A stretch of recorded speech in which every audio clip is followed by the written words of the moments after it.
Hello students, welcome to my YouTube channel. Myself Sanjay Kumar Behra. First I want to wish good morning to all loving and dear. Today I am going to discuss the third chapter, The Poet in Class 9, The Novel Nature. यहाँ पर ମୁଁ ଅନେକ ଗୁଡ଼ିଏ video ମଧ୍ୟ upload କରିସାରିଛି ଯାହାକି ମୋ ଲିଙ୍କକୁ ଚାଲନ୍ତୁ ନିଶ୍ଚିତ ଭାବେ ଦେଖିବା ସୁଯୋଗ ନିଅନ୍ତୁ। Up to class 6 to class 10 ପର୍ଯ୍ୟନ୍ତ ସମସ୍ତ ବିଷୟରେ ଭିଡ଼ିଓ ମଧ୍ୟ ମୋର ଉକ୍ତ ପ୍ରଫେସର BS ଓଡ଼ିଶାରେ ରହିଅଛି। आज पढ़िबा about the poet of the novel nature. Ben Jonson, that 1572 to 1637,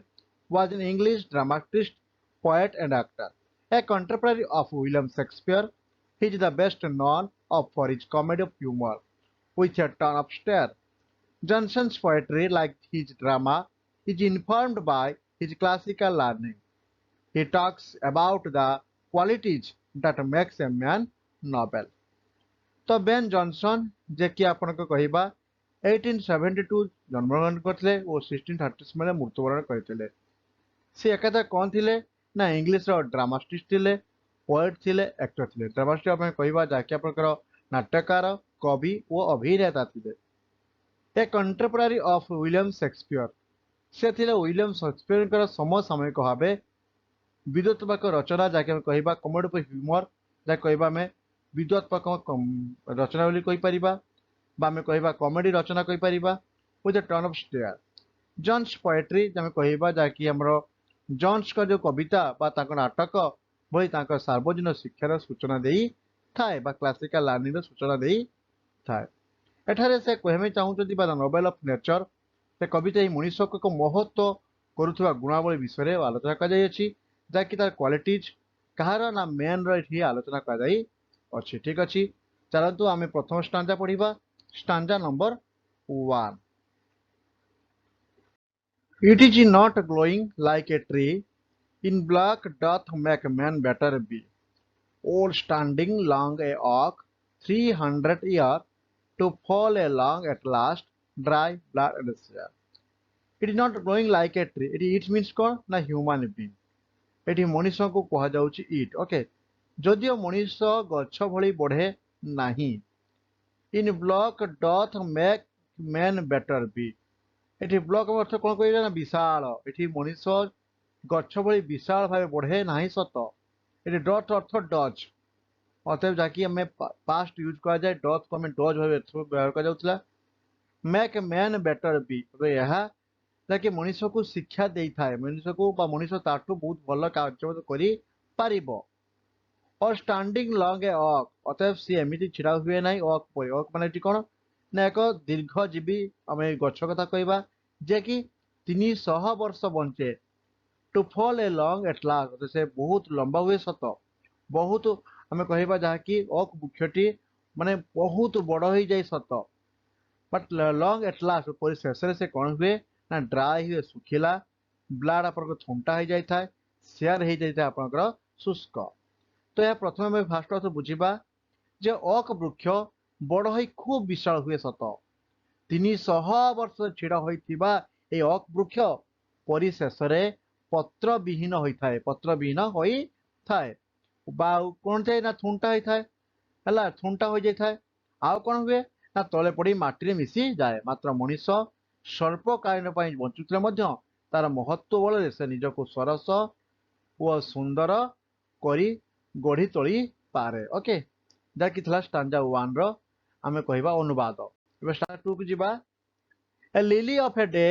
is a fair for a May although it fall and die that night it was the plant and a flower of light in small proportion with just beauty she and in short measures life may perfect be a lily of a day eighty lily को कहबा ना गोटे कईटीए मात्र कौन ना अल्प दिन उठी बचे गोटे दिन सी फुटी थाए इज फेयर फार इन मे अर्थात फेयर अर्थ कौन कहबा ना मोर ब्यूटीफुल बा प्रिटी बा आम कहीपर कौन आपंकर मोर ब्यूटीफुल अर्थ नहीं पार क्या ना आपंकर फेयर फार इन मे अर्थात यह साधारणतः मे मास बहुत अधिक फुटे although it fall and die that night जदि यह दिन फुटी रात्रि मौली फल हो जाए it was the plant flower of light यह एभली एक गछ जहाँके कहवा फूल मानकर दिग्दर्शन बा जहाँकि आमे कहिबा फ्लावर ऑफ लाइट अर्थात फूल माध्यम रे बा फूल होई मध्य या समस्त को विस्फोटित करे बा निजर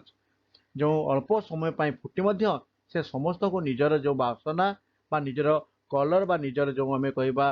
तार रूप पाई से समस्त को कोन करे ना दीवाना कहि थाए। A small proportion with just beauty सी यदि अल्प दिन पाई फुटी से मध्य कोन निज सौंदर्य सी अन्य आगरे परिप्रकाश करिथाए and the short measure life may perfect be अल्प दिन पाई फुटी मध्य निज जीवन को से संपूर्ण भावे समस्त उचित प्रमाण करि पारिछि। तो आको में जदि हमें आउ थे फास्ट बुझिदबा कोन अछि ना सुंदर कई फ्लोटे दिनक पाई पुष्पित हुए कोन हुए ना दिनक पाई आपन एडी पुष्पित होउछि लिली ऑफ डे दिनक पाई पुष्पित होउछि जाकि मे मासरे एक सुंदर कमल फूल भावे या सुहासित हुए बा पुष्पित होता है जदिओ यह गोटे दिन फुटी से दिन राति झड़ी पड़े अत गोटे दिन फुटी जदि से दिन राति झड़ी पड़ुछि तथापि तार जो आम झड़ी पड़ा पर खूब सुंदर और आनंद प्रदान करुछि। ओके तो आउ कौन कहूँ आम जो एमती कहीपर कि क्षुद्र वस्तु हो पारे सत सौंदर्यता एभली एक जहाँकि तार जो बृहत आकार और दीर्घ जीवन बड़ कथा नुहे बड़ कथा हूँ कौन तार महत्व स्वभाव जहाँकि कहवा अल्प समय फटी से समस्त को निज जो चेहरा बा निज सौंदर्य बा निज गुण बा निजर जो कहवा सुंदरता बा निज में जो सरसता ही समस्त कौन कर दीवाना करी पारिछि। जक ये थिला आज क्लास द नोवेल नेचर कि भल लगी आप निश्चित कमेंट रे कमेंट करंतु जदि भल लगी थाए आप सांग मान को शेयर